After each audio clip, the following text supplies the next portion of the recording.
Subject बता दीजिए। भ्रष्टाचार का विरोध राष्ट्रपति समर्पित है। सोच मत, साकार कर, अपने कर्मों से प्यार कर, मिलेगा तुझे तेरी मेहनत का फल, मिलेगा तुझे अपनी मेहनत का फल, किसी और का ना इंतजार कर। बनो तुम पुरुषार्थी, बनो तुम तेज बलवान, छोड़ असंभव शब्द को सब संभव हो जान। तू युवा यौवन निज शक्ति को पहचान। आदरणीय श्रोतागण, निर्णायक गण एवं यहाँ उपस्थित सभी जनों को मेरा सादर प्रणाम। आज सतर्कता आयोग सप्ताह के उपलक्ष्य में मैं यहाँ पर भाषण बोलने जा रही हूँ, जिसका विषय का नाम है भ्रष्टाचार का विरोध करें और राष्ट्र के प्रति समर्पित रहें। क्या हमारा भारत देश गरीब है? क्या हमारे यहाँ प्राकृतिक संपदाओं की कमी है? नहीं। तो क्या हमारे रत्न भद्रा भूमि क्या यहाँ हमें कम संपत्ति देती है? नहीं। तो फिर हमारे देश के लोग गरीब क्यों हैं? क्यों हमारे यहाँ श्रम शक्ति की कमी है? नहीं। यहाँ मेहनत करने वालों की भी कोई कमी नहीं है।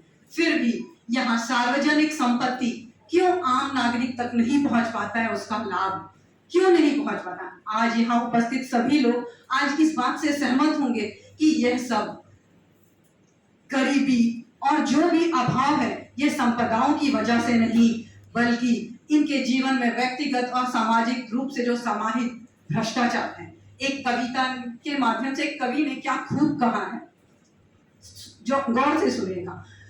एक तन सोने की तार खींची, एक तन सोने की तार खींची, एक तन सूत का तार खींचा, इसलिए बगावत करता हूँ क्योंकि यह स्वीकार नहीं, क्योंकि ये मुझे स्वीकार नहीं।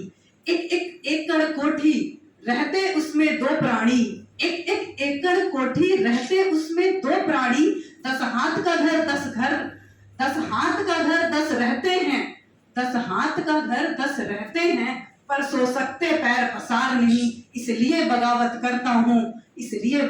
करता हूँ, यह न्याय मुझे स्वीकार नहीं। तो ये भ्रष्टाचार है कहाँ? आपको समझ में आया? यही भ्रष्टाचार है, बट भ्रष्टाचार है कहाँ? हम कहेंगे भ्रष्टाचार बाहर है, ये भ्रष्ट आचरण हर तरफ बाहर है, लेकिन ये भ्रष्ट आचरण बाहर नहीं बल्कि हमारे अंदर है। हमारे अंदर में जो सेल्फिशनेस है, ग्रीड है, सेल्फ सेंट्रिक डिसीजन है, अर्थात स्वार्थ, लालच और स्व केंद्रित जो निर्णय है, अपना काम बनता भाड़ में जाए जनता, यही भ्रष्टाचार का मूल कारण है। भ्रष्टाचार हमारी दीमक की तरह लग चुका है। अगर आप इतिहास में पलट कर देखेंगे तो आप पाएंगे जो भी व्यक्ति यहाँ महान बना, जो भी हमें नई दिशा दिखलाया, हमारे माँ बाप और जो गुरु हैं जिन्होंने हमें आगे दिशाएं दी, वो लोगों के पीछे देखेंगे तो वो हमें एक ही चीज समान मिलेंगी, उनकी नैतिकता और सिद्धांत। अगर हम उन चीजों के आगे जाएं तो हम भ्रष्टाचार का विरोध कर सकते हैं। भ्रष्टाचार का विरोध करना है तो हमें इन चीजों को अपनाना ही पड़ेगा।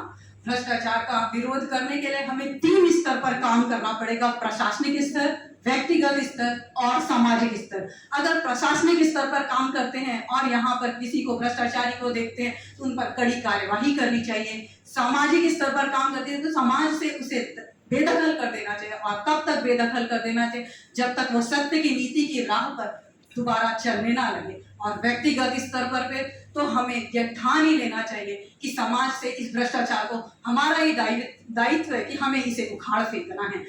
हमारे निजी जिंदगी में भी जो भी हम लेन देन करते हैं उसमें हमें हमेशा बिल रिसिप्ट मांगना चाहिए, ताकि वहाँ के जो व्यापारी हैं उसमें कर में कोई चोरी ना कर सके। सीसीटीवी का इंस्टॉलेशन हर सरकारी कार्यालय और हर कार्यालय में इंस्टॉल होना चाहिए।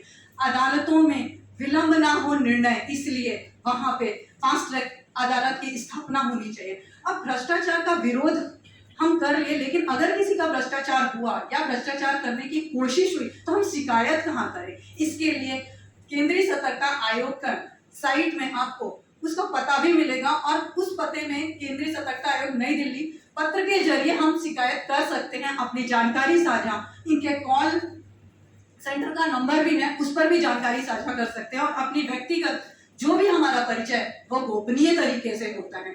इसलिए इस तरीके से हमें अपने सत्य निष्ठा के साथ सत्य के प्रति समर्पित होकर के आत्मनिर्भर भारत और भारत को आगे ले जाना है। अंत में मैं अपने भाषण को इन लाइंस के साथ में खत्म करना चाहूंगी। यह परम पवन अनुकूल देख, यह देख भुजा का बल अथा, तू चले बेड़ियां तोड़ गही, रोकेगा आकर कौन राह। डगमग धरती ते दमित ते, सागर पारे सा उठा डोल, जाग समय अब शेष नहीं, भारत माँ के शार्दुल बोल, भारत माँ के शार्दुल बोल। जय माँ भारती, जय महाराज, जय।